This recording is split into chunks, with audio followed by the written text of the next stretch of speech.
तो भाई जो आपने जिन्होंने 11th अच्छे से कर ली है वो आपके बगल में हो और आपसे ज़्यादा बोल रहे हो, तूने एक डायलॉग चिपका देना, किनारा देख के घर मत बसा लेना, समंदर हूँ लौट के आऊँगा, समझे। और जब आप 12th में अप्रैल में उनके बैच में एंटर करोगे तो समंदर की तरह करोगे, आग लगा दोगे, एकदम से उड़ा दोगे सुनामी की तरह, सबको बहा ले जाओगे, तब बोलना आप वापस से उनको, किनारा देख के घर बसा लिया था, कहा था ना समंदर हूँ बहा के ले जाऊंगा। ये हौसला होना चाहिए, ये आग होनी चाहिए अंदर, ये जुनून होना चाहिए कि आपने एक साल वेस्ट कर दिया लेकिन आपके पास एक मौका है फिर से कमबैक करने का, रीस्टार्ट करने का। वो रीस्टार्ट करने का मौका मिला, उसे बैकलॉग में कन्वर्ट मत करो वापस से, कहीं ऐसा ना हो कि बैकलॉग में भी बैकलॉग का कोर्स लाना पड़ जाए। आपने नोटिस किया जबरदस्त एक एक चीज जो पढ़ा होगा 11th क्लास में उसको पता होगा, यस सर आप एक एक चीज ढंग से बोलकर वही चीज बता रहे हो, सीक्वेंस बता रहे हो, 25 लेक्चर में जो आपने पढ़ाया था वो सारा कंटेंट आप एग्जैक्ट दे रहे हो ढंग से। This is the smart way और आपको वो मिल रहा है।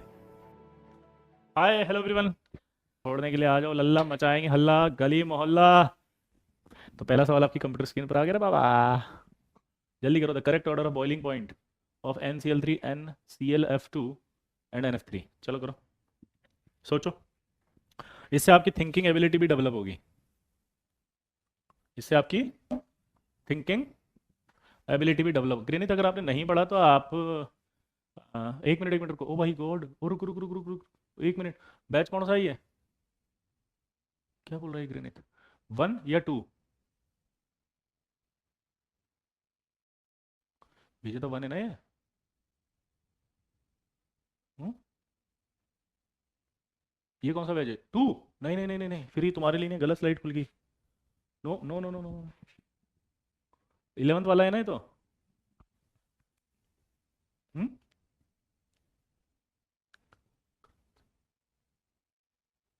ले,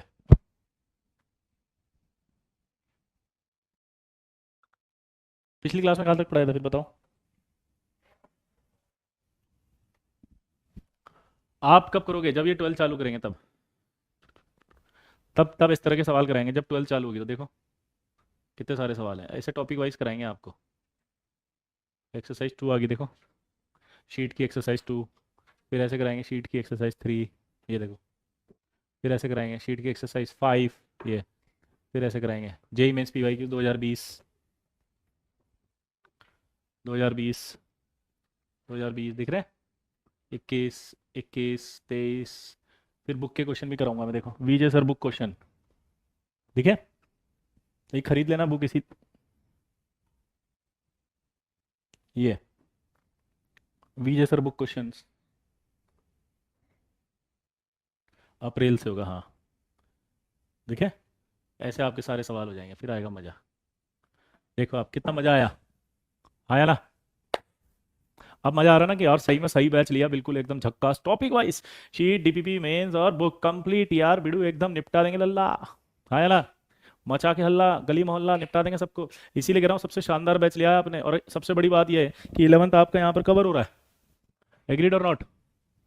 विजय sir book recommended by every rankers, yes. विजेता 1 और विजेता 2 मिक्स हो जाएगा, यस यस आदित्य, अप्रैल में मिक्स हो जाएंगे दोनों। हम्म, मस्त है ना बाबा। चलिए तो फिर अपन शुरू करते हैं बिना किसी देरी के। ये शीट अभी आज की है नहीं, आपके काम की नहीं है, ये अगले विजेता 1 वालों की है, ठीक है। केमिकल बॉन्डिंग चल रहा था, तो केमिकल बॉन्डिंग में आज हम स्टार्ट करेंगे अब वैलेंस बॉन्ड थ्योरी। क्या स्टार्ट हो रहा है, वैलेंस बॉन्ड थ्योरी, वीबीटी का फुल फॉर्म बताओ, valence bond theory.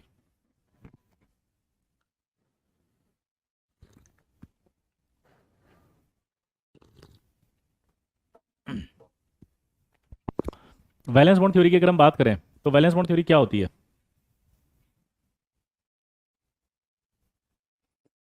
Valence bond theory covalent bond formation को बताती है थ्रू कोवेलेंट बॉन्ड, दोबारा बोलो, वैलेंस बॉन्ड थ्योरी क्या बताती है, कोवेलेंट बॉन्ड फॉर्मेशन को बताती है थ्रू ओवरलैपिंग, ठीक है।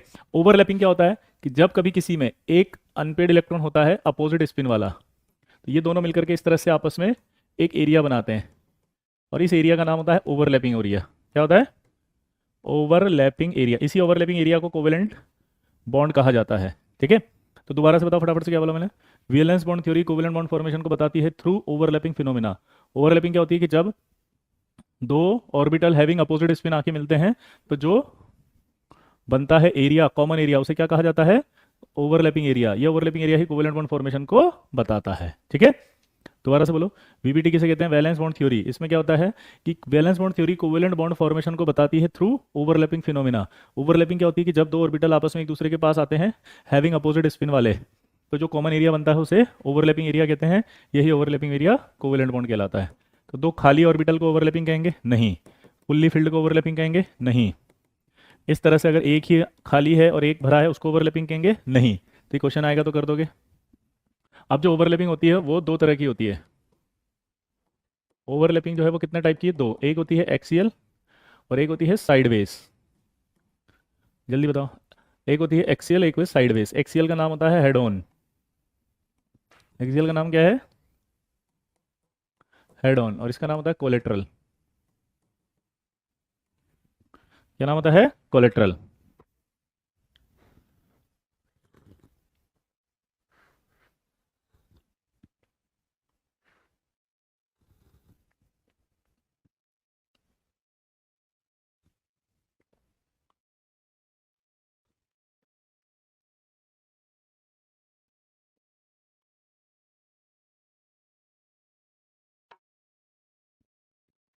क्लियर? अब देखो, जो एक्सियल होता है वो सिग्मा बॉन्ड को बताएगा। ठीक है, अब इधर देखो। यहाँ पर क्या होता है कि जैसे मान लीजिए इस तरह से रिंग्स होती हैं। ठीक है, मान लीजिए जैसे आप माता जी बांधती है ना वो रस्सी जिस पे कपड़े सुखाते हैं, वो बांध दी। अब उससे अगर अपन चल रहे हैं और वहां से आपके दो आमने सामने आ रहे हैं, ऐसे टकरा रहे हैं जैसे सुपरमैन टकराते ही हूँ, तो वो क्या होगी? एक्सियल। और अगर इसके अलोंग ऐसे आ रहे हैं तो वो क्या हुई? साइडवेज। यानी कि अगर इस इंटरन्यूक्लियर एक्सिस के परपेंडिकुलर आते हैं तो क्या कहलाएगी? क्या कहलाएगी? साइडवेज। और अगर इस पे आएगी तो क्या कहलाएगी? बोलो। हम्म। साइडवेज यानी एक्सियल। तो इसके लिए इंटरन्यूक्लियर एक्सिस मानना जरूरी होता है। हमने मान लिया कि if X is internuclear axis. X is internuclear. आपको पता है तीन एक्सिस होती हैं, एक होती है एक्स, एक वाई, एक जेड। तीनों एक दूसरे के जो है 90 डिग्री पर होती हैं। क्लियर दोस्त? जल्दी बोलो। तीनों एक दूसरे तो अपन ने एक्स को इंटरन्यूक्लियर एक्सिस मान लिया। हम्म। अब जो एस ऑर्बिटल होता है वो तीनों एक्सिस पर होता है, एक्स पर, वाई पर और जेड पर। तो अगर एस और एस अपन आपस में लाएंगे तो ये एक्स एक्सिस के अलोंग आ सकते हैं। तो ये एक्स एक्सिस के अलोंग आ गए, तो इसको कहेंगे हम S S overlapping.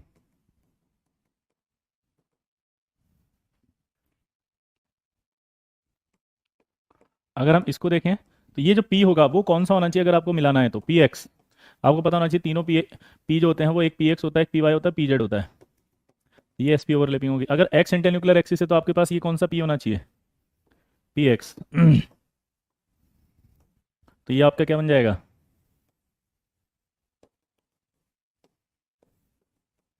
P P overlapping. Clear? इस तरह से ये तीन ओवरलैपिंग होती है। क्लियर? ये होती है साइडवेज ओवरलैपिंग। लेकिन अगर इसी को अपन ऐसे बना दें, साइडवेज हो जाएगी फिर वो, कि एक्स इंटरन्यूक्लियर एक्सिस है।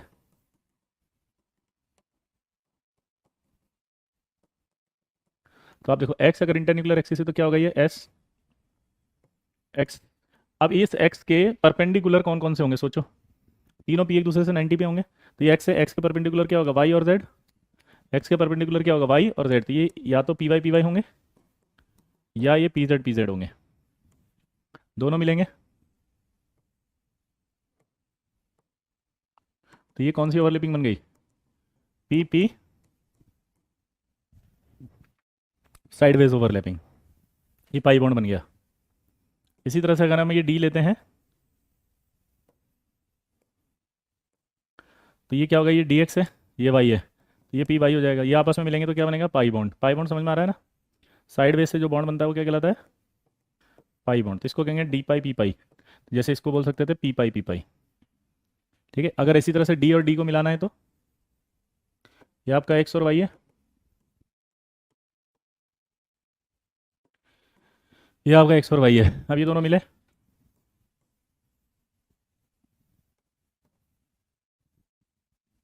ये मिल गए, तो ये डी पाई हो जाएगा। ठीक है, पक्का? तो इस तरह से तीन पाई पी पाई होती है। चलो नोट करो इसको, साइडवेज।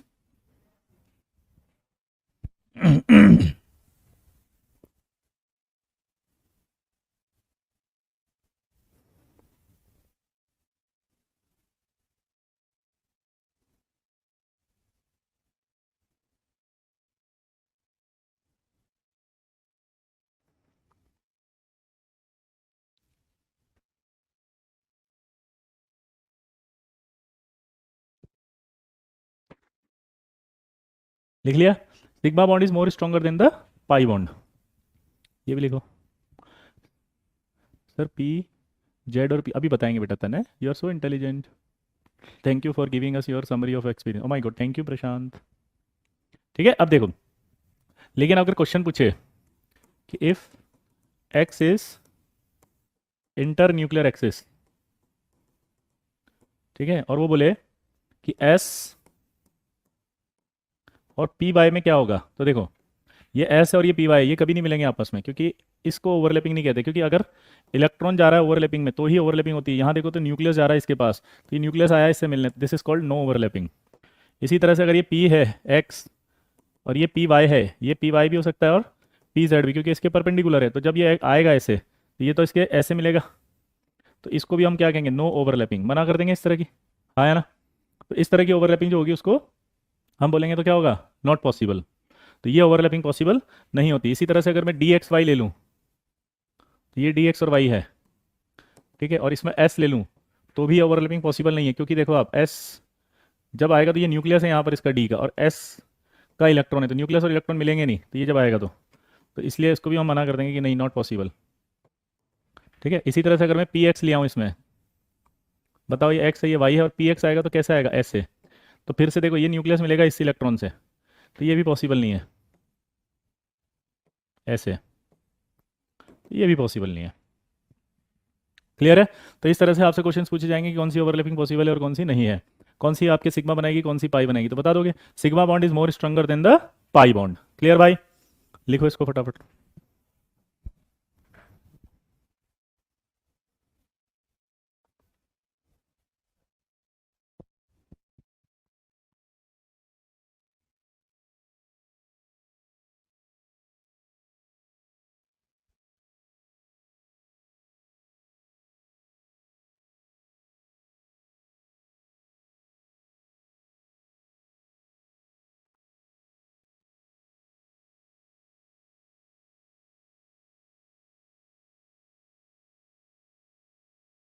नो बेटा, I am not Maharshi, this is very good topic, I am very excited and enthusiastic, I am very energetic. लिखने के टाइम पे चिल्लाएं क्या महर्षि? What is your name of book? ये वाली बुक है भाई, पिंगेज पब्लिकेशन की लल्ला। जिन बच्चों को नहीं पता है कृपया वो देखें और ज़रूर से ले लें, क्योंकि इसका डिस्कशन देख सकते हो आप कैसे होगा।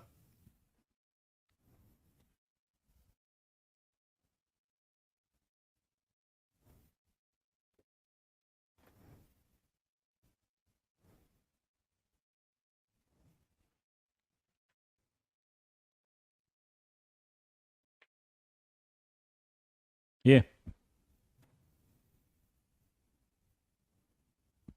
दिख रही है भाई, इसको आपको परचेस करना है। दिव्यांशु आप लेट आए थे क्या बेटा? हम्म, दिव्यांशु आपको थोड़ा डिटेलिंग बताएं। तो जब भी ऐसे कोई ओवरलैपिंग करने आएगा तो क्या होगा, सिग्मा, ऐसे आएगा तो पाई, लेकिन अगर ऐसे आएंगे तो कुछ नहीं बनेगा। ठीक है, अब आपको पता होना चाहिए कि जो एस ऑर्बिटल होता है वो तीनों एक्सिस पर होता है। ठीक है दिव्यांशु, पी ऑर्बिटल जो होते हैं तीन होते हैं, p x p y p z, ये पता होना चाहिए कि पी एक्स एक्स एक्सिस पर होगा, पी वाई वाई पर होगा, जेड जेड पर होगा। ठीक है बेटा, यहाँ तक समझ में आ गया? अब अगर देखो एक्स एक्सिस को इंटरन्यूक्लियर एक्सिस मान लिया जिससे आना है, तो एक्स एक्स ही आएंगे सिग्मा बनेगा, पी वाई आएंगे, पी जेड आएंगे तो पाई बनेगा, लेकिन एक्स और वाई आगे तो परपेंडिकुलर रहेंगे तो कुछ भी बॉन्ड नहीं बनेगा। समझ में आया दिव्यांशु? अब आप डिटेल बताओ क्या नहीं समझ में आ रहा था जल्दी से। हो गया भाई, क्लियर? चलो अगला देखो। हम्म, अब यहाँ पर जब डी ऑर्बिटल आपस में मिलते हैं और उनकी दो लोब्स मिलती हैं, तो इसे कहा जाता है टू लोब इंटरेक्शन। क्या कहा जाता है इनको? Two lobe interaction. Two lobe interaction से क्या बनता है? Pi bond. दोबारा बोलो, टू लोब इंटरेक्शन। हाँ, एक्सेस मस्ट बी सेम, बिल्कुल दिव्यांश, है ना, वो आपको एक्सेस देगा एक, कोई ना कोई एक्सेस। अब इसी तरह से एक और होता है फोर लोब इंटरेक्शन। क्या होता है? Four lobe interaction. तो फोर लोब इंटरेक्शन जब होता है तो उसमें देखो क्या करते हैं कि जब डी ऑर्बिटल की चारों लोब्स एक साथ मिलती हैं, दोबारा बोलो, ये एक, दो, तीन और ये चार, ठीक है, when all four lobes involve in when all four lobes are involved in interaction then formed bond name as, बोलो, delta bond, formed bond named as delta bond. ठीक है, फिर अगला आएगा इसमें नोट कि all d orbitals can form delta bond except d z square. दोबारा बोलना, all d orbitals can form delta bond except dz square because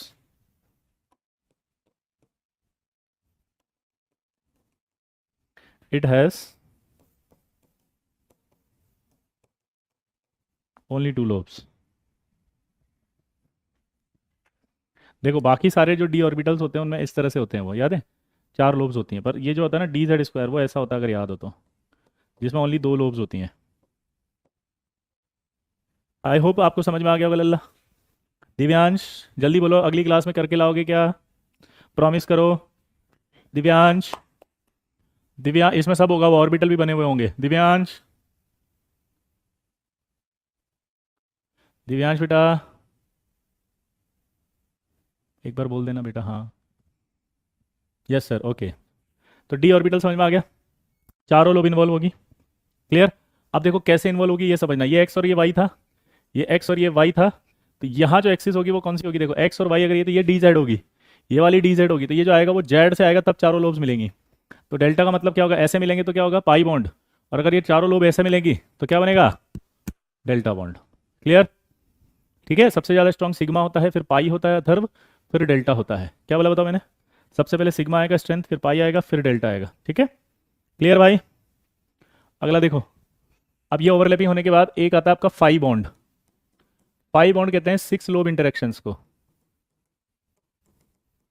और जो सिक्स लोब इंटरेक्शन होती है वो पाई बॉन्ड कहलाती है, यानी कि एफ ऑर्बिटल्स का ओवरलैपिंग। तो ये आपको बस याद रखना है, जनरली बता रहा हूँ। इसका एग्जांपल एक ही है पूरी दुनिया में कि पाई बॉन्ड जो है वो यूरेनियम मॉलिक्यूल में पाया जाता है। पाई बॉन्ड किस में पाया जाता है जल्दी बताओ? यूरेनियम मॉलिक्यूल में। किस में पाया जाता है? यूरेनियम। तो पाई बॉन्ड भी हो गया। अब आपके पास जो आएगा बॉन्ड स्ट्रेंथ आएगा। ठीक है, आखिर जो बॉन्ड बन रहे हैं उनकी स्ट्रेंथ कैसे देखेंगे? तो bond strength directly proportional to 1 upon size होता है हमेशा। ठीक है, एक और चीज़ होती है कि bond strength directly proportional to होता है डायरेक्शनल कैरेक्टर। डायरेक्शनल कैरेक्टर मतलब होता है percentage of P character.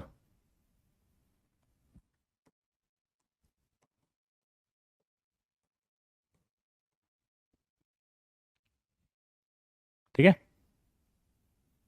Clear दोस्त? हाँ बिल्कुल बिल्कुल ओनीश, क्लियर हो गया? तो ये आपका जो है वो दो चीज़ें होती है। अब आपसे क्वेश्चन पूछा जैसे उसने कि यार 1s और 2s में से कौन ज़्यादा स्ट्रॉन्ग है? क्वेश्चन क्या पूछा बताओ, बोलो। 1s 2s कौन ज़्यादा स्ट्रॉन्ग है बताओ? तो आपको देखना है साइज। अब साइज का फर्क कैसे होता है वो बताता हूँ। जैसे मान लीजिए 1s आया, तो 1s ऐसे मिलेगा, और ये इलेक्ट्रॉन्स होंगे, इन पे न्यूक्लियस का अट्रैक्शन लग रहा होगा। और जब साइज बढ़ाओगे तो ऐसे दूर हो जाएगा। तो ये जो इलेक्ट्रॉन से इन इलेक्ट्रॉन पर अट्रैक्शन कम हुआ नहीं हुआ, न्यूक्लियस का दूर हो गया तो। और आपको सबको पता है कि अगर अट्रैक्शन कम हो जाता है तो बॉन्ड वीक हो जाता है। दोबारा बोलो, दूर दूर हो गए नहीं हो गए ये? और अगर ये दूर दूर हो गए तो क्या हुआ? अट्रैक्शन अगर कम हो गया, सोचो।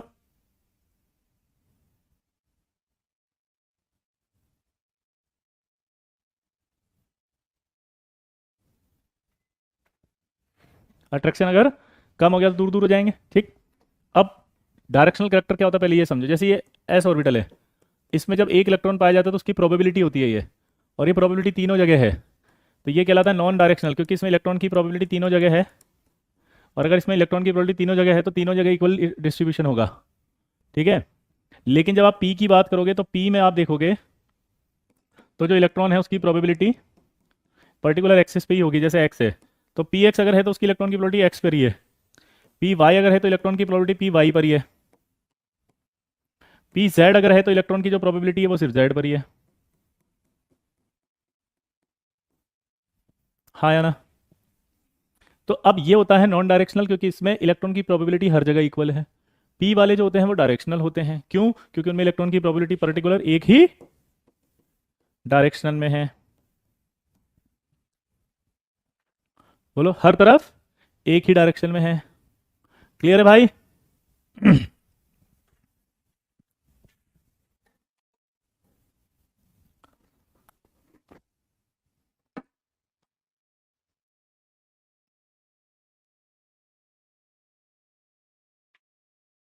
बोलो,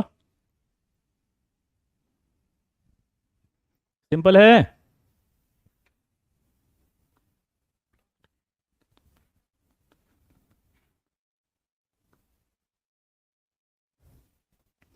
अब सवाल ये आता है, जैसे 1s 1s, इसमें एक बात याद रखना, जो सवाल है साइज हमेशा डोमिनेट रहेगा, पर ये वाला फैक्टर कब लगेगा? जब साइज कांस्टेंट होगा।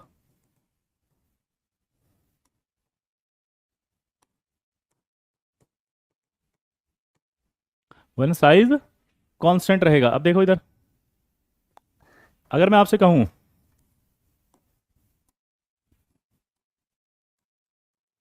कि 1s 1s और 1s 2p में बताओ, ओ भाई, तो साइज छोटा किसका है बताओ? साइज छोटा इसका 1 1, साइज हमेशा प्रिंसिपल क्वांटम नंबर से देखना, यहाँ से तो 1 1 साइज छोटा है, तो ये आ गया। ठीक है, अब अगर आपसे बोला कि 2s 2s 2s 2p और 2p 2p में पूछे, तो ये सब 2 2 2 2 2 हैं, तो भाई 2 2 है तो साइज सेम हो गया। अब सेम अगर हो गया तो डायरेक्शनल करेक्टर से देखेंगे। नहीं दिशांत, 2024 के लिए है अभी। नहीं करना बेटा अभी। 2s 2s 2s 2p 2p 2p है। अब तो अपने आप ही डायरेक्शनल करेक्टर ज़्यादा हो जाएगा ना, क्योंकि पी डायरेक्शनल है, तो ये ज़्यादा आएगा। हाँ या ना? पक्का? सच बोलो, बोलो मेरे भाई।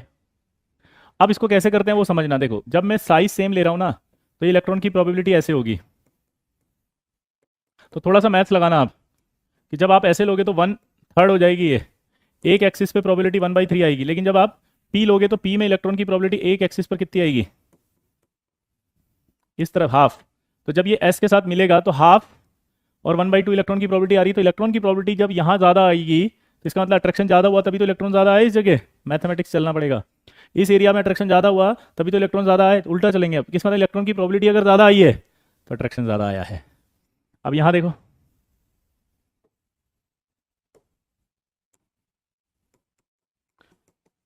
यहाँ अगर आप देखोगे तो 1/2 आ रही है, तो इसका मतलब क्या निकला? क्या निकला बताओ? सबसे ज़्यादा अट्रैक्शन यहाँ आएगा, इसलिए ज़्यादा स्टेबल हो जाएगी। ठीक है, तो अब अगर आपसे एक सवाल पूछूं मैं कि यार 1s 1s 1s 2s 1s 2p 2s 2s 2s 2p के बाद 2p 2s 3s 2s 3p 3s 3p और 3p ऑर्डर बताओ, इनमें स्ट्रेंथ का ऑर्डर बताओ।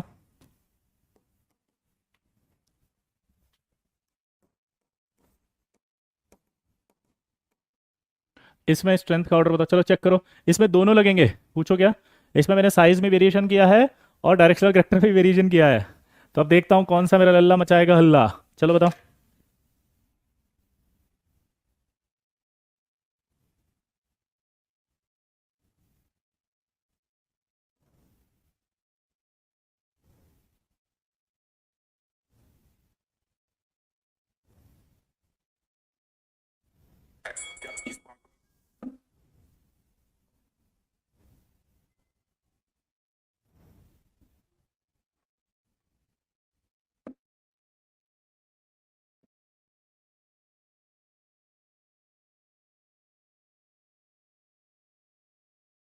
नहीं नहीं, सब में नहीं आएगा, चेक करना पड़ेगा। मैंने वेरिएबल किया है, साइज को भी डाला है और डायरेक्शनल करेक्टर को भी डाला है, तो डायरेक्ट ऑर्डर नहीं आएगा, आपको बनाना पड़ेगा ऑर्डर चेक करके। फिर क्या सीखा तुमने भाई, जल्दी करो।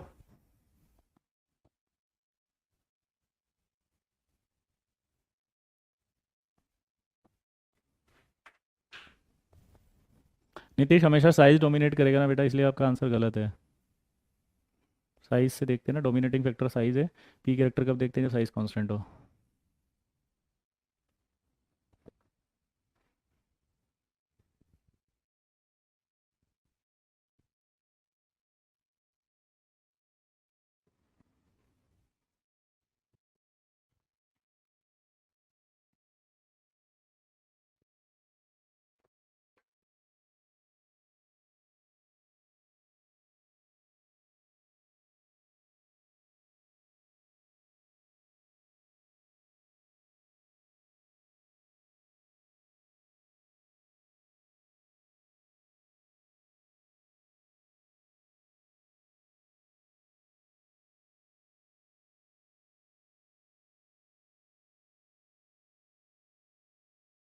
देखो मैं समझाता हूँ।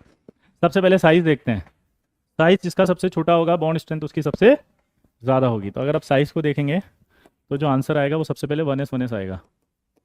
फिर जब आप इन दोनों को देखोगे तो आप देखोगे तो साइज में साइज कांस्टेंट है। साइज कांस्टेंट है तो पी का आ जाएगा, तो ये 1s 2s आ जाएगा। अब जब आप इनको देखोगे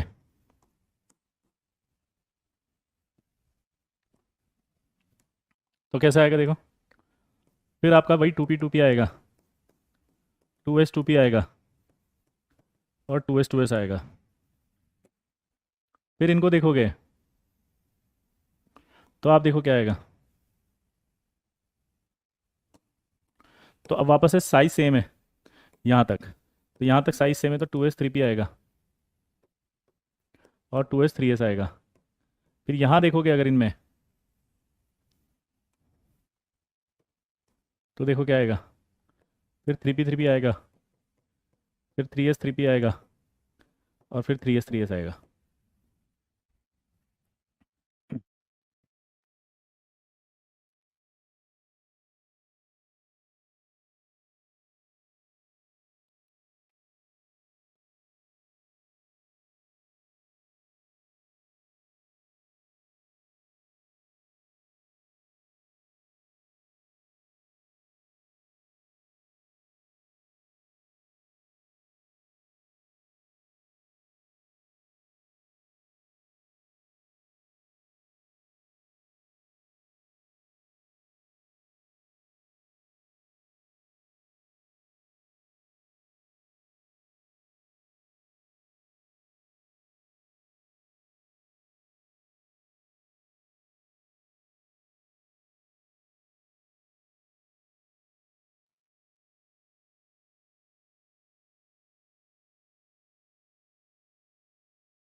समझ में आया भाई?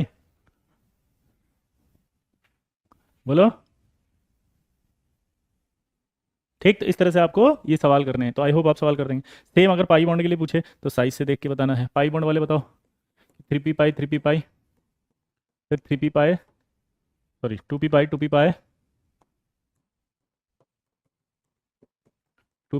पाई और 3p पाई। ये देखो।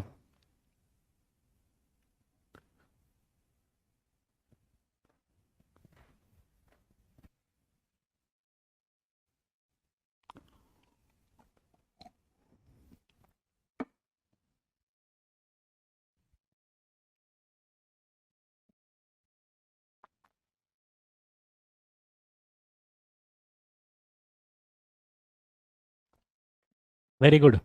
साइज छोटा है तो यही आएगा, हाँ है ना।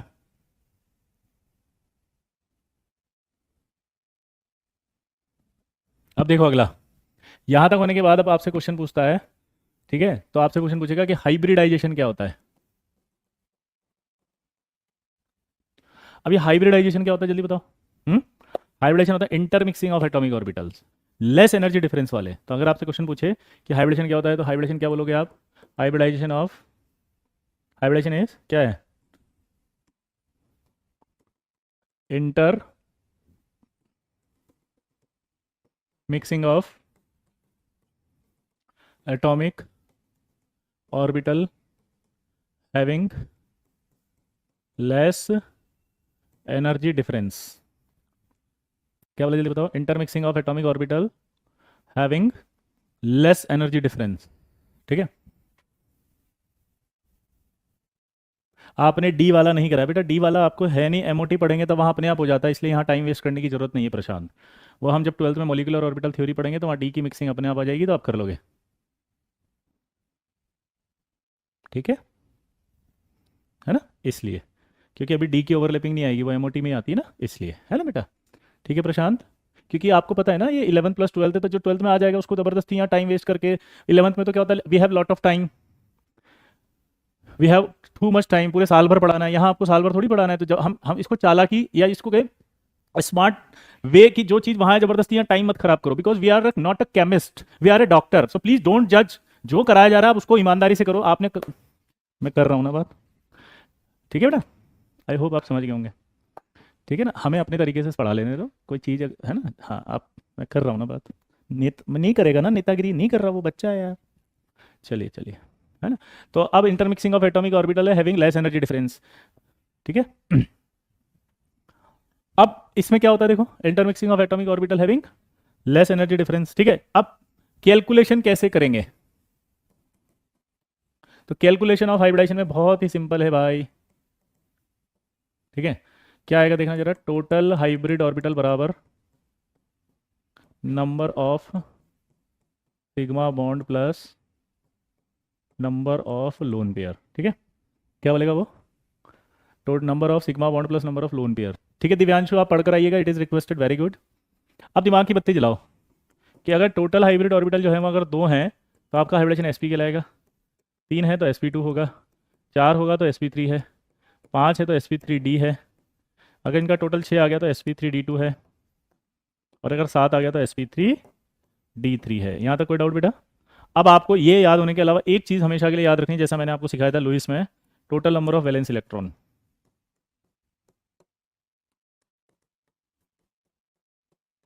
जैसे मान लो आपको बोला beryllium, boron, carbon, nitrogen, oxygen, fluorine और नियॉन, तो इसके अंदर आपका दो आएगा टोटल, इसके तीन, इसका चार, इसका पाँच, इसका छः, इसका सात और इसका आठ। क्लियर है भाई? ये आपके दिमाग में फिक्स हो जाना चाहिए, नोट करो इसको, फिर मैं आपसे सवाल पूछूंगा और आप करके दिखा देंगे। आई होप करके दिखाएंगे। ओए चक द फट लब द गिल्ली सवेरे जलंधर सामने दिल्ली ओए, ओए अर्जुन वैली ने, ठीक है। बे हाँ तो बोल दो बे, जिंदा लगो जिंदा, लगना चाहिए जिंदा हूं मैं, जिंदा हूं मैं, लक्ष्य तो हर हाल में पाना है, समझे? लक्ष्य तो बोलो, हर हाल में पाना है। अगर आप बैकलॉग बैच में बैठे हो, आपको लग रहा है कि हम 11+12 पढ़ रहे हैं, तो भाई जो आपने जिन्होंने 11th अच्छे से कर ली है वो आपके बगल में हो और आपसे ज़्यादा बोल रहे हो, तूने एक डायलॉग चिपका देना, किनारा देख के घर मत बसा लेना, समंदर हूँ लौट के आऊँगा, समझे? और जब आप 12th में अप्रैल में उनके बैच में एंटर करोगे तो समंदर की तरह करोगे, आग लगा दोगे, एकदम से उड़ा दोगे सुनामी की तरह, सबको बहा ले जाओगे, समझे? तब बोलना आप वापस से उनको, किनारा देख के घर बसा लिया था, कहा था ना समंदर हूँ बहा के ले जाऊंगा, समझे? ये हौसला होना चाहिए, ये आग होनी चाहिए अंदर, ये जुनून होना चाहिए कि आपने एक साल वेस्ट कर दिया लेकिन आपके पास एक मौका है फिर से कमबैक करने का, रीस्टार्ट करने का। वो रीस्टार्ट करने का मौका मिला, उसे बैकलॉग में कन्वर्ट मत करो वापस से, कहीं ऐसा ना हो कि बैकलॉग में भी बैकलॉग का कोर्स लाना पड़ जाए। तो ऐसा तो नहीं होगा ना, आग लग जानी चाहिए अंदर से। एक ऐसा मौका, आप देखो सारी चीजें पढ़ाई जा रही है दोबारा से ईमानदारी से, कहीं पर भी आपने देखा होगा ऐसा बिल्कुल नहीं हो रहा है कि हाँ गड़बड़ है। आपने नोटिस किया, जबरदस्त एक एक चीज जो पढ़ा होगा 11th क्लास में उसको पता होगा, यस सर आप एक एक चीज ढंग से बोलकर वही चीज बता रहे हो, सीक्वेंस बता रहे हो, 25-25 लेक्चर में जो आपने पढ़ाया था वो सारा कंटेंट आप एग्जैक्ट दे रहे हो ढंग से। This is the smart way, और आपको वो मिल रहा है। समझ मेरी बात? तो अब इसके बाद अगर आप सोचो कि आप जब 12th क्लास में एंटर करो सब कुछ आ जाएगा।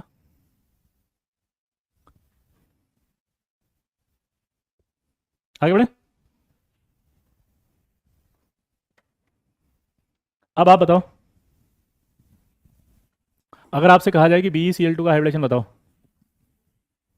जल्दी बोलो, जल्दी बताओ।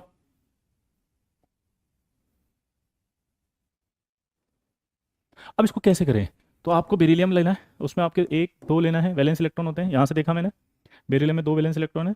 फिर मैंने देखा Cl दो बॉन्ड बनाता है, दो बॉन्ड बनाएगा तो 2+0 आएगा, तो 2 आएगा, 2 आएगा तो sp हाइब्रिडेशन आ जाएगा। क्लियर? और गजब, आप लोगों ने तो निकाल लिया था, मुझे नहीं पता निकाल लोगे। चलो बताओ फिर BCl3 का बताओ, आप ही बताओगे।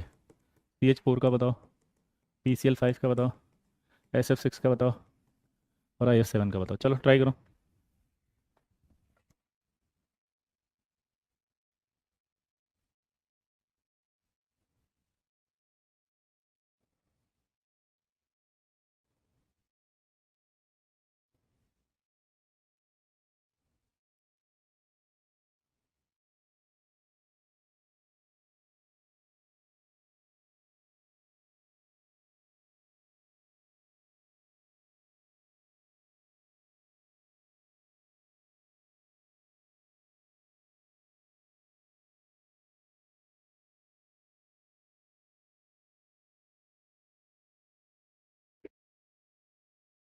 देखो अब कैसे आएगा। BCl3 में आएगा 1 2 3, 3 Cl आएंगे 1 2 3, 3+3 0, हाइब्रिडेशन क्या आएगा sp2। कार्बन में 4 वैलेंस थे 1 2 3 4, 4+0 4, हाइब्रिडेशन क्या आएगा sp3। PCl5 में क्या है 1 2 3 4 5, 5 बॉन्ड है 5+0 5, हाइब्रिडेशन sp3d। 6 में 1 2 3 4 5 6, 1 2 3 4 5 6, 6+0 6, हाइब्रिडेशन आ जाएगा sp3d2। IF7 में आएगा 1 2 3 4 5 6 7, 2 3 4 5 6 7, 7+0 7, 7 आ गया तो हाइब्रिडेशन क्या आएगा sp3d3।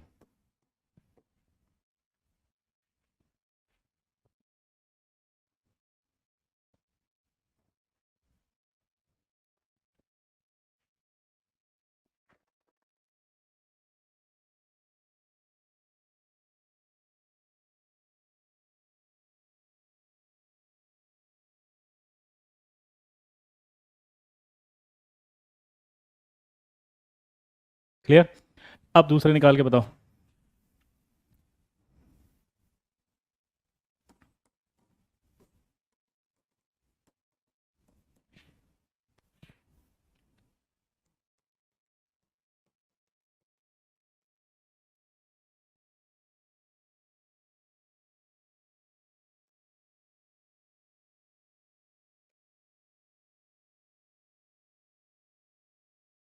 ट्राई करो इनका।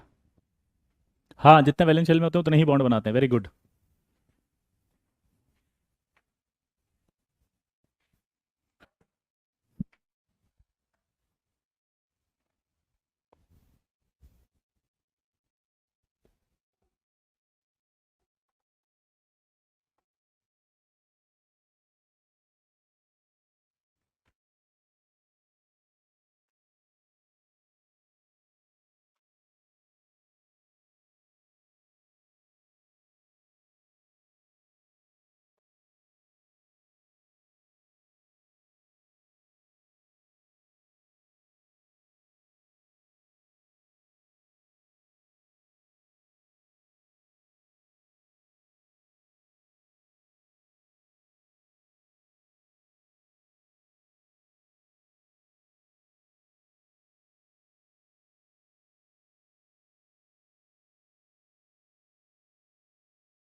ओके, चलिए देखते हैं।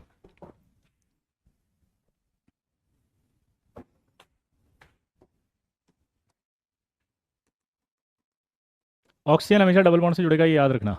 और डबल बॉन्ड जब होता है तो उसमें एक सिग्मा होता है, एक पाई होता है, एक सिग्मा होता है, पाई होता है, याद रहेगा। और पाई को कभी भी काउंट नहीं करते हम हाइब्रिडाइजेशन में।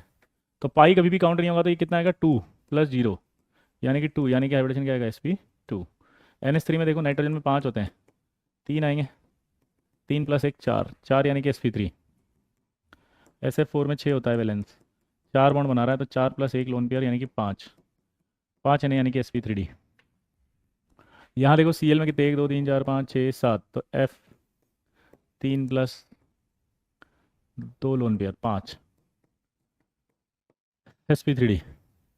XCF2 के अंदर देखोगे आप तो 6 7 8, तो 2 ही बनेंगे, 2+3 यानी कि 5, 5 है यानी कि sp3d।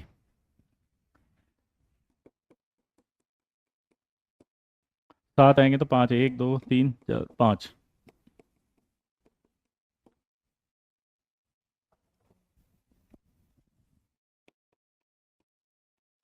sp3d2। XCF6 में कितने होते हैं 8, 1 2 3 4 5 6 7 8, 6, 6+1 7, sp3d3। SF4 का sp3d ही लिखा है, ये रहा ना। क्लियर भाई। SO2 में sp2 होगा बेटा आदित्य, आपका गलत है। SC2 में लोन पेयर है ना, ये रहा, एक सिग्मा 2 सिग्मा और एक लोन पेयर, 3 आया ना, तभी तो sp2 हुआ, तभी तो हुआ sp2। हाँ ठीक है, तो इस तरह से ये तो कर लेंगे अब। लेकिन मान लीजिए किसी पर प्लस आ गया, जैसे उसने बोला यार NH4 प्लस बताओ, तो अगर ये प्लस आ गया, H2O का sp3 तो बताया मैंने, नहीं बताया क्या, ये रहा H2O। ऑक्सीजन में 6 होते हैं, 1 2 3 4 5 6, एक और एक 2, तो 2+2 यानी कि 4, 4 यानी कि sp3।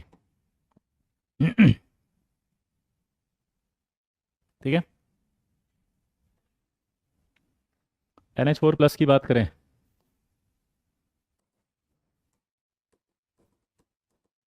ये रहा।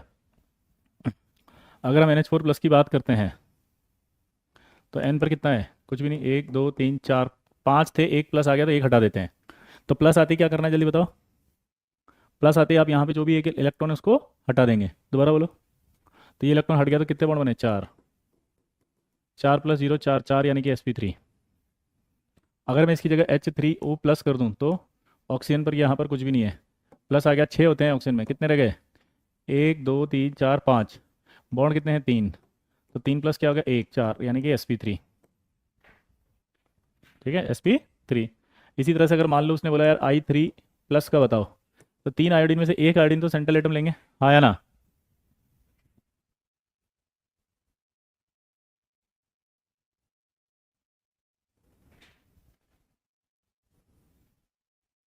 बताओ इसका I3- का निकाल के।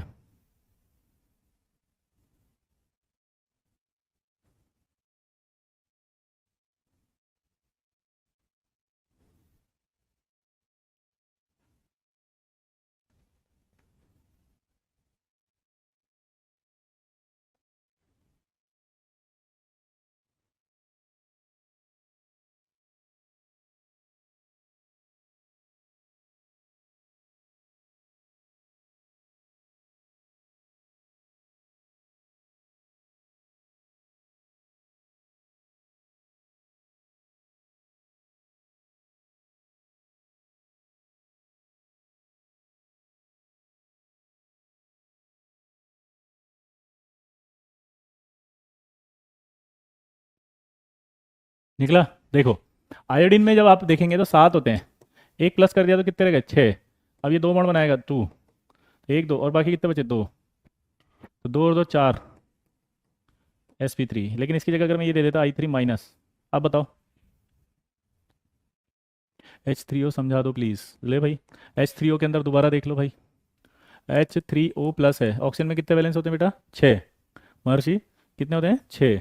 6 होते तो आप 1 2 3 4 5 बनाओ, क्योंकि एक पर प्लस आ गया तो हट गया एक इलेक्ट्रॉन। कितने बॉन्ड बन रहा है, 3 हाइड्रोजन। तो 3 और एक लोन पेयर बच गया, तो टोटल कितने बचे, 4। और जब 4 होता है तो हाइब्रिडेशन का sp3। I3- का बताओ।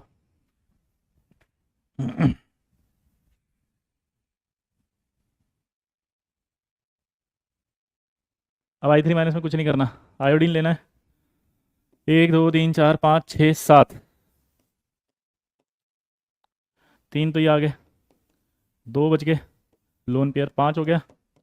5 हो गया तो ये क्या बन गया, sp3d।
I3- वाला वापस बता दीजिए। हाय खुशी। खुशी, आयोडीन के पास कितने वैलेंस इलेक्ट्रॉन होते हैं बताओ।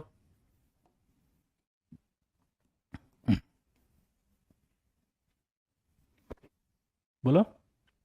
कोई बात नहीं, मैं दोबारा बना देता हूँ ना I3- का। बताओ खुशी, कितना होता है। I3- में आयोडीन में 7 होते हैं, 1 2 3 4 5 6 7, 8 हो जाएंगे ये। कितना हो गया बेटा, 8। कितने बचे, 2। तो 2 + 3, 5। तो sp3d। खुशी बेटा, आपको समझ में आया, हाय खुशी। 7 होते हैं ना, तो 8 हो गए ना, 2 2 4 2 6 7 और एक 8, 8 हो जाएंगे ना। हाय स्तुति।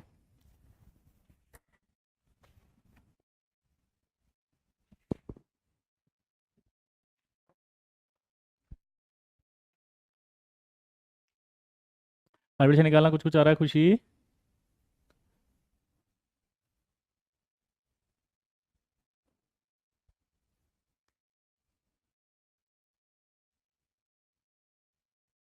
Okay Shubham, oh sorry. आगे बढ़े।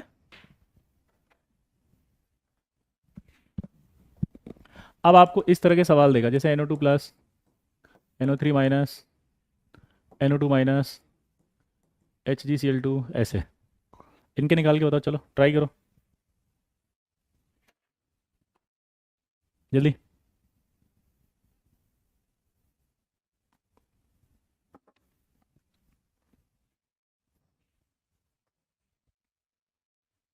जल्दी जल्दी जल्दी जल्दी। ये दिख नहीं रहा है, HgCl2 है ये।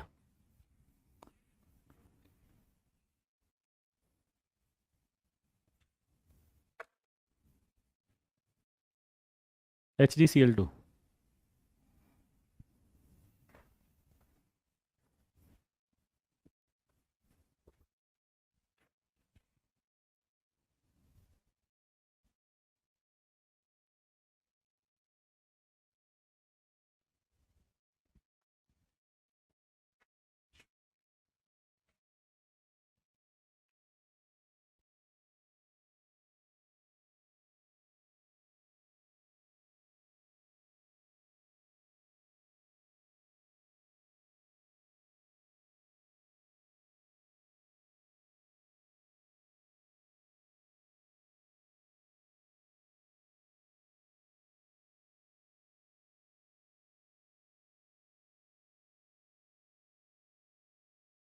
देखो, कुछ नहीं करना आपको, सिंपल सा फंडा मैंने बताया था अभी अभी। अगर आप NO2 प्लस की बात करें तो ये 1 2 3 4 ऑक्सीजन डबल बॉन्ड से जुड़ेगा, प्लस तो 2 सिग्मा आ गए, 0, टोटल आया 2, 2 आएगा तो Sp। NO3 माइनस है, 1 2 3 4 5 6, माइनस होते 6 कर देंगे तो ऑक्सीजन डबल बॉन्ड से जुड़ता है, तो 3 ऑक्सीजन है, जोड़ दिया, तो 3 सिग्मा है प्लस 0 है, तो 3 Sp2 आ गया।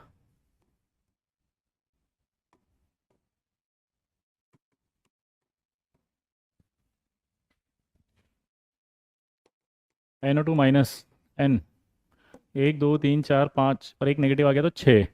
ऑक्सीजन हमेशा किससे जुड़ेगा? डबल बॉन्ड से।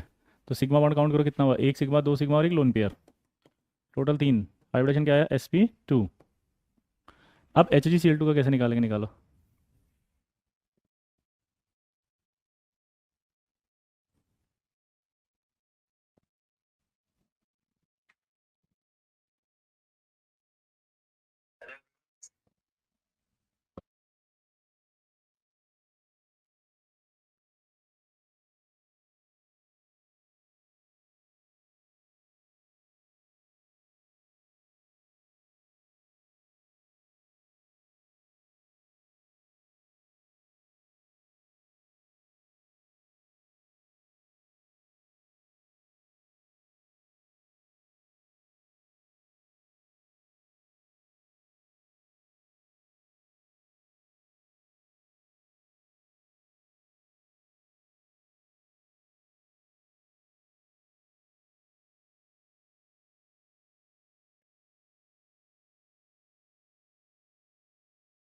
हाँ, पाई बॉन्ड को छोड़ देते हैं, पाई बॉन्ड काउंट नहीं करते।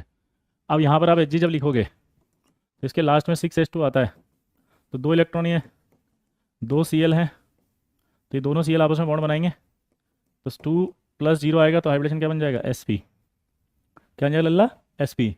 बेटा ये स्ट्रक्चर नहीं बना रहे हैं यार, आप लोग गलत ले जा रहे हो। This is the calculation of hybridisation Rajeev, नहीं बनेगा, this is not a structure. ये स्ट्रक्चर जब हम बनाएंगे बेटा, तो हमने नाइट्रेट का स्ट्रक्चर तो ऐसे बनाया था ना लुइस में। ये तो हमने क्या बताया बेटा आपको, हाइब्रिडेशन निकालने का तरीका, स्ट्रक्चर तो ऐसा होता है ना। आप भूल गए बेटा, आप लुइस में पूरा स्ट्रक्चर बताया था। आप देखो, 1 सिग्मा, 2 सिग्मा, 3 सिग्मा, तो इसका हाइब्रिडेशन Sp2 आ जाएगा अपने आप ही, है ना। राजीव याद आया आपको, बताया था पक्का। चलिए आगे बढ़ते हैं। अब आप इनके निकाल के बताओ। XCF4, XCO3F2, XCO3, XCO4, XCO2F2, XC, O2 XC F5 minus XCO F4, इन सब का निकाल के बताओ। चलो इनका हाइब्रिडेशन निकालो चलो।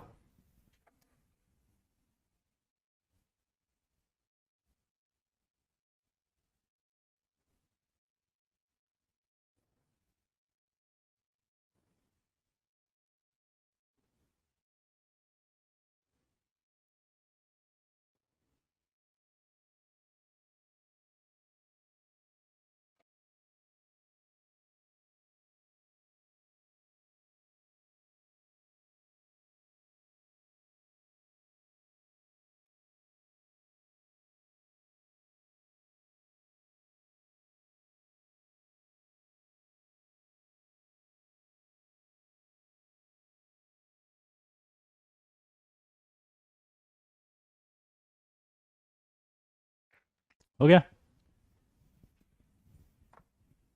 जल्दी निकालो।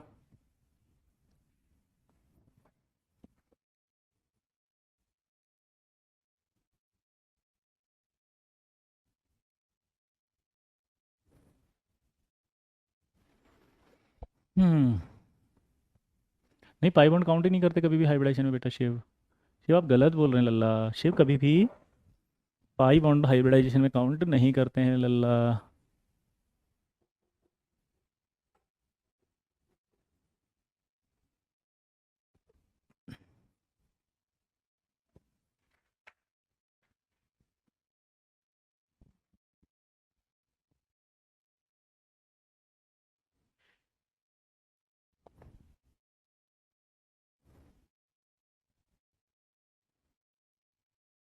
चलें देखें, XZF4 की बात करते हैं अपन। 1 2 3 4 5 6 7 8, 4 फ्लोरीन है। 4 + 2 टोटल 6। हाइब्रिडेशन आ गया sp3d2। 1 2 3 4 5 6 7 8, 1 2, 2 fluorine, 3 oxygen, 1 sigma 2 sigma 3 sigma 4 5, 5 + 0 5 sp3d।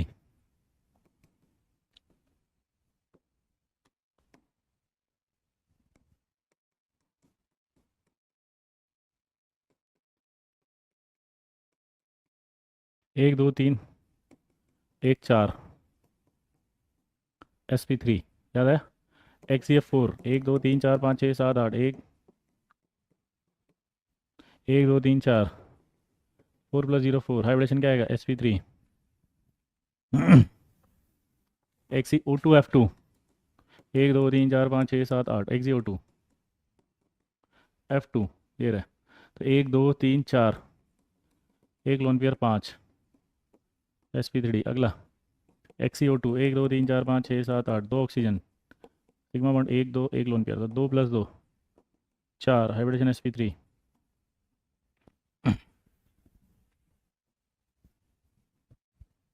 XCF5 minus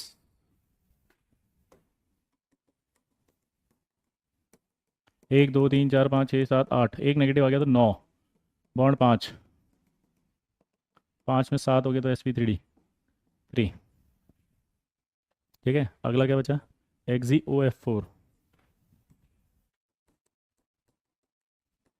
1 2 3 4 5 6 7 8, 4 fluorine, oxygen double bond, 1 sigma 2 3 4 5, एक लोन पेयर यानी कि 6, 6 यानी कि sp3d2। कोई डाउट लल्ला? अरे मचा देगा हल्ला गली मोहल्ला, बोलो। XeF5 माइनस नेगेटिव चार्ज कैसे आएगा मतलब? अथर्व सेंट्रल एटम पर एक लोन पेयर ले लेते ना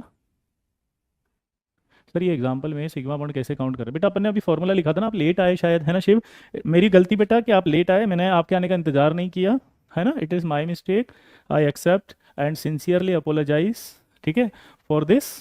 ठीक है ना, ये ऐसे लिखा हुआ था यहाँ पे, जिसमें फॉर्मूला होता है कि number of sigma bond plus number of lone pair अगर हों और उनका टोटल जो है वो 2 आ जाए तो आपका sp होगा। 3 आए तो sp2 लिखते हैं, 4 आए तो sp3, ऐसे 5 आए तो sp3d, तो सिग्मा ही काउंट होते हैं ना बेटा Shiv? This is my mistake, है ना बेटा, कि मैं आपके आने तक वेट नहीं किया और मैंने इसको पढ़ा दिया। ठीक है बेटा? I accept, sincerely apologise. मैं कर रहा हूँ ना बात, तुझे बात फालतू बातें करने की क्या जरूरत आ रही है? मैं कर लूँगा, चुपचाप बैठ जा। जब भी कोई दो बॉन्ड होते हैं ना बेटा शिव, तो उसमें एक सिग्मा होता है एक पाई होता है, और पाई को हम छोड़ देते हैं। ऐसे कुछ नहीं पता होता कि सिग्मा कौन है और पाई कौन है। अंडरस्टूड होता है, पहला बॉन्ड होगा तो सिग्मा, उसके बाद जो बॉन्ड बनेंगे वो पाई। जल्दी बोलो, जल्दी बोलो। सिग्मा और पाई। सर आपकी क्लास में मजा आ जाता है। अरे वाह, थैंक यू भाई, गजब। ठीक है, गजब कर दिया। दिव्यांश बोला सर हाइब्रिडाइजेशन में मजा आ गया। अरे वाह, थैंक यू लल्ला, थैंक यू। शिव बेटा समझ में आया आपको? XeO2 है वो, XeO तो कहीं है ही नहीं। ये XeO2 है Shiv, not XeO। This is XeO2। ये देखो, ये टू, XeO नहीं है, XeO2 है लल्ला। आपकी क्लास में चिल हो जाता है सब। अरे वाह आदित्य, थैंक यू सर। दिल गार्डन गार्डन हो गया। क्वेश्चन सही हुए आज। अरे गया लल्ला, मचा दे हल्ला। अरे गली वाला ओ मोय, अरे वाह खुशी, हवा हाय खुशी। हाउ आर यू, कैसी हैं आप? My god, good to see you again, thank you for coming. वाह, आगे बढ़े।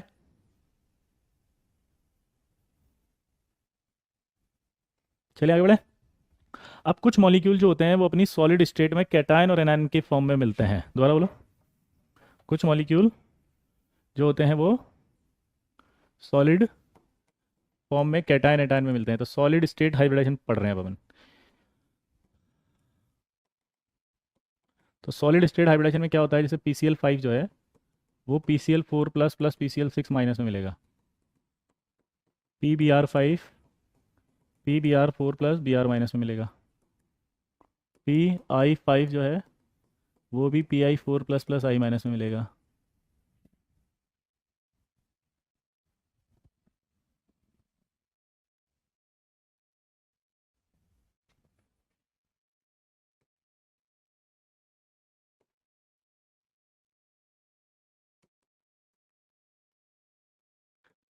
XCF5 जो है XCF5 plus plus F minus में मिलेगा। Cl2O6 जो है वो Cl2 और ClO4 माइनस में मिलेगा। N2O4 जो है NO प्लस और NO3 माइनस में मिलेगा। N2O5 जो है वो NO2 प्लस और NO3 माइनस में मिलेगा।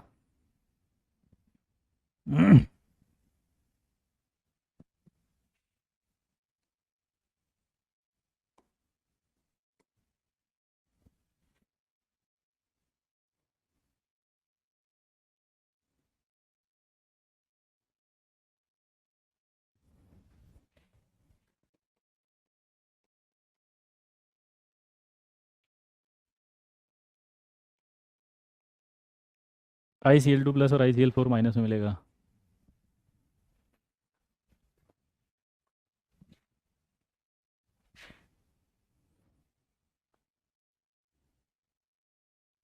अब आपको ये याद रखना है, ये आपको याद रखना है, ये कोई रिएक्शन नहीं लिखी है मैंने, फिर से बोल रहा हूँ, this is not a reaction, this is a representation कि जो PCl5 है वो सॉलिड स्टेट में कैटायन एनायन की फॉर्म में रहेगा। तो आपको एग्जामिनर जब देगा क्वेश्चन तो यहाँ पर ब्रैकेट में S लिख के देगा ऐसे।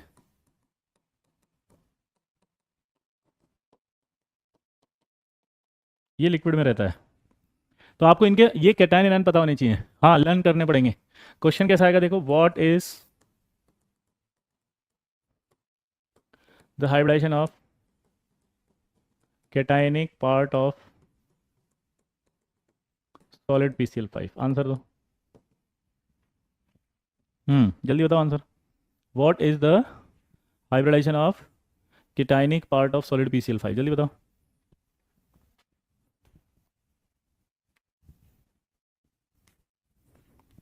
ठीक है, अगर I2 लिक्विड की बात करें तो I2 लिक्विड भी ऐसे ही मिलेगा, I3 प्लस और I3 माइनस की फॉर्म में। ठीक है, चलो बताओ इसका आंसर क्या आएगा, sp3। तो इस तरह के सवाल आपसे कुछ भी पूछ सकता है, बता दोगे इनमें से देख के? हाँ तो बोल दे लल्ला। अब जो हाइब्रिडाइजेशन होता है ना उसमें एक सवाल और पूछेगा, कौन कौन से ऑर्बिटल मिक्स होते हैं? तो mixing of orbitals in hybridisation, जब हम sp की बात करते हैं तो एक तो s पक्का होगा, यहाँ तक कोई प्रॉब्लम। जब हाइब्रिडाइजेशन sp होगा तो कोई दिक्कत, लेकिन p जो है वो कोई भी हो सकता है तीन में से, यानी कि px भी हो सकता है, py भी हो सकता है और pz भी हो सकता है। तो sp2 अगर होगा तो एक s होगा और any 2p ऑर्बिटल होगा, sp3 होगा अगर तो एक s होगा, px होगा, py होगा, pz होगा।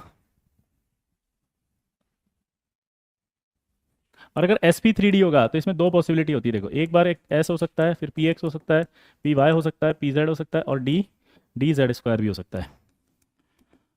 px होगा, py होगा, pz होगा, dx square minus Y square होगा। यहाँ पर आपको मज़ेदार क्वेश्चन पूछेगा वो, बताओ क्या, कि जब dz स्क्वायर होता है तो अभी ज्योमेट्री पढ़ेंगे हम बाद में, तो आपको ज्योमेट्रियाँ भी याद होनी चाहिए, स्क्वायर पिरामिडल, और इसका नाम है ट्राइगोनल बाई पिरामिडल।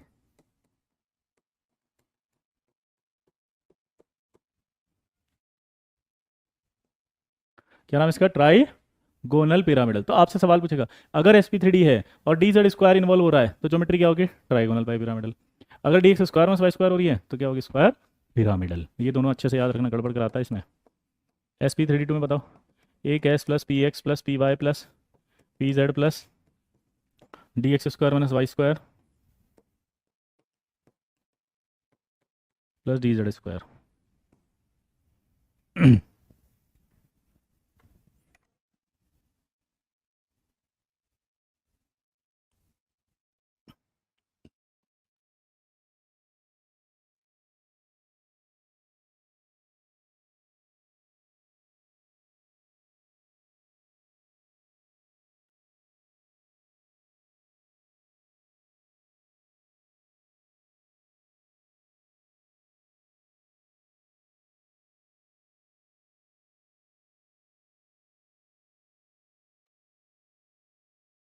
लिख लिया,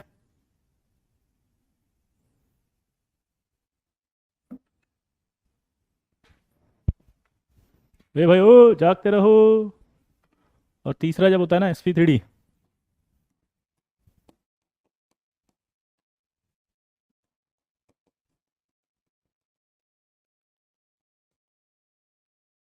s plus p x plus p y plus p z dx square minus Y square dz square और dx, ये होते हैं इन्वॉल्व। तो ये सब याद करने, आई होप आपको याद हो जाएंगे पक्का। नहीं बेटा, एक्सियल जैसे अनुराग एक्सिस वाले होते हैं ना, जैसे पी एक्स है, पी वाई है, पी जेड है, तो चूंकि पी एक्सिस पर होता है इसलिए डी भी एक्सिस वाले जाना प्रीफर करते हैं पहले, क्योंकि हमने क्या कहा था, लेस एनर्जी डिफरेंस वाले ऑर्बिटल पार्टिसिपेट करेंगे। अनुराग आई होप आप समझ पाए जो मैंने बोला। क्या बोला बताओ अनुराग, कि अगर पी जेड पर है, पी एक्स है, पी वाई है, पी जेड है, तो वो डी भी एक्सिस वाले जाना प्रेफर करते हैं, इसलिए पहले एक्स वाले मतलब एक्सिस वाले लिए हैं। ठीक है अनुराग भैया, मचा दे हल्ला, अरे लल्ला गली मोहल्ला, बोलो ओ मेरे लल्ला, मचाएंगे मिलके हल्ला, बोल गली मोहल्ला। ठीक है, तो p x p y p z कौन सा हुआ, एक्सिस वाला। नहीं नहीं नहीं नहीं नहीं, एक्सिस में दो होते हैं, एक d x square minus Y square और एक डी जेड स्क्वायर, वो these are the axial. Clear, तो या तो ये जाएगा या ये जाएगा, एक्सियल है, इसलिए ये कब गया तो इसका नाम, और ये गया तो ये नाम, इसलिए मॉलिक्यूल देता है आपको, तो ज्योमेट्री भी देता है कि डी जेड इस वाली ज्योमेट्री के अंदर बताओ। ठीक है, अब जो डी एक्स वाई होते हैं वो x square minus Y square के साथ होते हैं, समझ रहे बेटा अनुराग, वो इसी के साथ होते हैं। आपको ज्योमेट्री याद हो तो d x square minus Y square तो एक्स पे होंगे और डी एक्स वाई उनके बीच में ही होगा, तो एक्स वाई को ले जाना आसान है जब D x square minus Y square ही जा रहा है तो तीसरा वाला जो ऑर्बिटल है उसको आसानी से ले जाना पड़ेगा, हाँ या ना। हम्म, हाय हाय लल्ला शर्मा गया लल्ला, प्यारा समझ गया है। ओ वाह, हाय खुशी, हाउ यू, कैसी हैं आप, अमेजिंग। चलिए भाई, मिलते हैं नेक्स्ट क्लास में, तब तक के लिए टाटा बाय बाय। मचा दे हल्ला मेरे लल्ला, गली मोहल्ला, पढ़कर आना इसको अच्छे से।